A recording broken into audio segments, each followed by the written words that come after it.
Lee had always believed that life had taken too much from him already. Trust, warmth, and the simple feeling of being loved without conditions. But nothing compared to the storm inside his chest the moment he heard the words he had never expected to hear again in this lifetime. To Sam, pregnant, and the child was his. For a long moment, Lee couldn't breathe. The world around him, Sam's small house, the quiet rustle of the trees outside, the soft aroma of freshly cut fruit still lingering in the air, blurred like a fading dream. He stared at Sam, who stood nervously in front of him, her hands trembling, her eyes fixed on the floor. She wasn't glowing like women in movies. She wasn't smiling. Instead, she looked fragile, guilty, almost scared. "Sam," Lee whispered, voice cracking. "Is it true?" Sam nodded softly, unable to meet his gaze. "Lee, I didn't know how to tell you. I wasn't even sure at first. I was scared.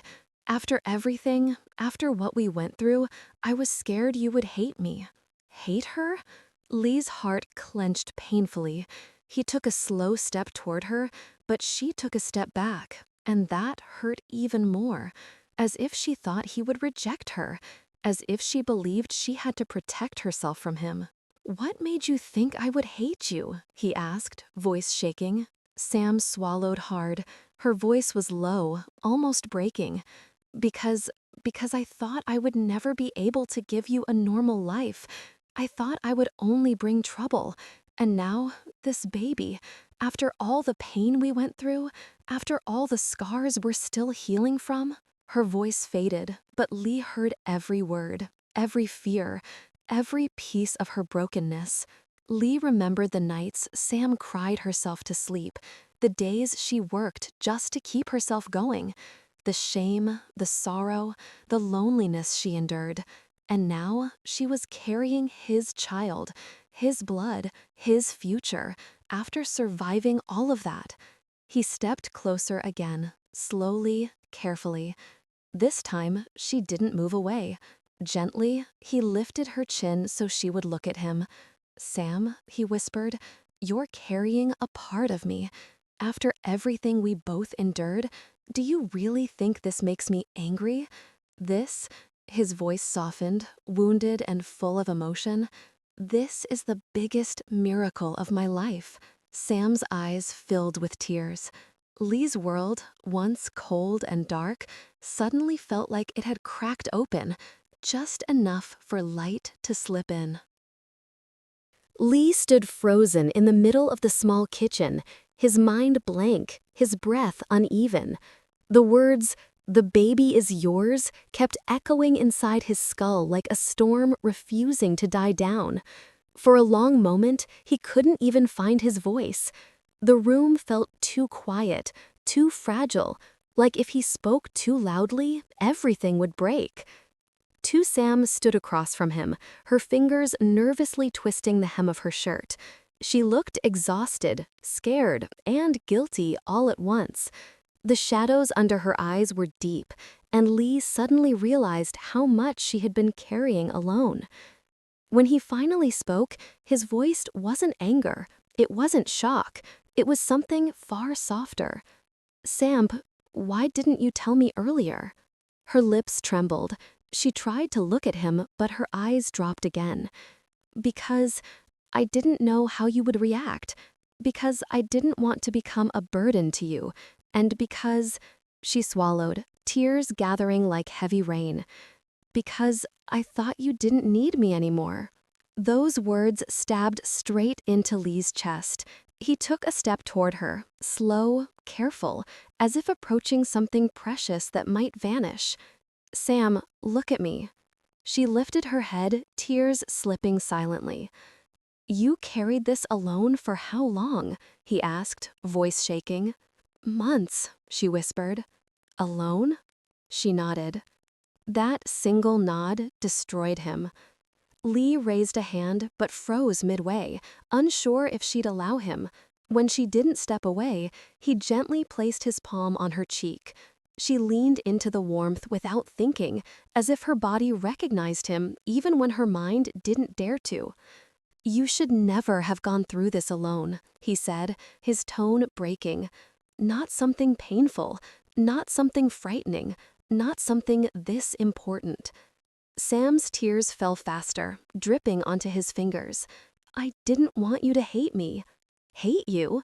Lee almost laughed, except there was nothing funny about the ache clawing his lungs. "Sam, I could never hate you. The thought that you, after everything, are carrying my child, it doesn't make me angry. It terrifies me because you suffered without me. It breaks me because you didn't believe I would stay." Her knees weakened and Lee caught her immediately. He pulled her into her arms, holding her like she was the last thing keeping him alive. "You're not alone anymore," he whispered into her hair. "Not now, not ever again." Outside, the late afternoon light softened, wrapping the small room in a warm, golden glow. Like the world itself paused, holding its breath for them. Their story had just changed forever. Lee did not sleep that night. He sat alone in the small wooden house, lights dim, the quiet of the countryside pressing against him like an unanswered question. Every breath felt heavier than the one before. Outside, the wind brushed through the banana leaves, making a sound strangely similar to a sigh. His sigh. To Sam, pregnant with my child. The words circled in his mind again and again, like a bell that refused to stop ringing. For a long time, he believed life had stolen every good thing from him. He had lost people he loved. He had watched relationships fall apart. He had learned to live with an emptiness he never dared to confront. But now, after all the pain, all the misunderstandings, all the loneliness, fate brought Sam back to him with something so fragile, so pure, it almost frightened him. His child. Their child. He closed his eyes, remembering the moment Sam had told him. Her hands trembled. Her eyes glistened with fear, uncertainty, and a tiny spark of hope she tried to hide. She looked like someone standing at the edge of a cliff, waiting for him to either catch her or let her fall.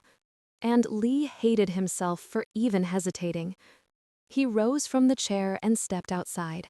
The night air was cold, smelling of soil and the lingering sweetness of the orange grove Sam had harvested earlier. He walked toward the small farm shed he had been repairing for her, his hands running across the bricks, the wood, the soil. He had done all of this for her without expecting anything in return. But now, was he allowed to hope for more? A soft sound came from behind him. When he turned, he saw Sam standing at the doorway of the house. Her hair was tied loosely, her eyes heavy from crying. She looked so small in the moonlight, so breakable that Lee felt something inside him twist painfully. "Lee," her voice wavered, "are you angry?" He didn't answer immediately. He walked toward her slowly, step by step, until her gaze lowered in fear. When he finally spoke, his voice was deep but gentle. "I'm not angry, Sam. I'm scared." Her eyes widened. Lee took her shaking hands and placed them over his heart. "I've lost so much in my life. I didn't think I would ever get a family. I didn't think I would deserve one. And now, you tell me this, and I don't know whether to be happy or to cry." Sam's lips trembled. "So, you don't hate me?" "Hate you?" he exhaled, almost laughing at the impossibility of the thought. "Sam, you're carrying my child. You're carrying the one thing I never thought I would have." He gently pulled her into his arms. "For months, I've been building things for you, fixing your farm, helping you sell fruit, cooking with you, because I wanted you to have a life less heavy than the one you had before. I didn't know that fate was building something for me, too." Sam pressed her forehead to his chest. "I was afraid you'd walk away." Lee held her tighter, his voice shaking with emotion. The only place I'm walking is closer to you." The wind rustled through the trees, and the quiet night suddenly felt warmer, like a promise neither of them had spoken yet, but both felt deep in their hearts. Their child, their future, their second chance. And this time, Lee silently vowed he would not let suffering take anything away from him again. Night fell slowly, covering the small farm in a soft, golden calm. The crickets hummed, the leaves rustled in the gentle breeze, and the dim light from the wooden house spilled out onto the yard like a warm embrace. Two Sums sat on the porch, hands resting on her belly, feeling the faintest flutter, something like a whisper of life, fragile and beautiful. She didn't hear Lee approaching. He stood quietly behind her for a moment, watching her silhouette outlined by the warm lantern glow. His heart tightened with a mixture of awe, fear, and overwhelming love. He had spent the entire afternoon repairing the door, fixing the fence, and rewiring the lights, not because it needed to be done, but because his emotions were too heavy, too powerful to sit still. "Sam," he finally called, voice low and gentle. She looked up, startled but smiling. "Lee, you didn't have to stay this late." "I wanted to," he said simply. He walked over and sat beside her. "May I?" His eyes lowered to her stomach. Two Sum hesitated, then nodded. She guided his hand gently to where the tiny life rested. Lee froze, not from fear, but from the indescribable reality of it. Under his palm, everything felt different. His heart, his breath, his entire world shifted. "That's ours," he whispered, voice trembling. Two Sum's eyes softened. "Yes, after everything, after all the pain, this miracle came." Lee's jaw tightened, emotion overwhelming him.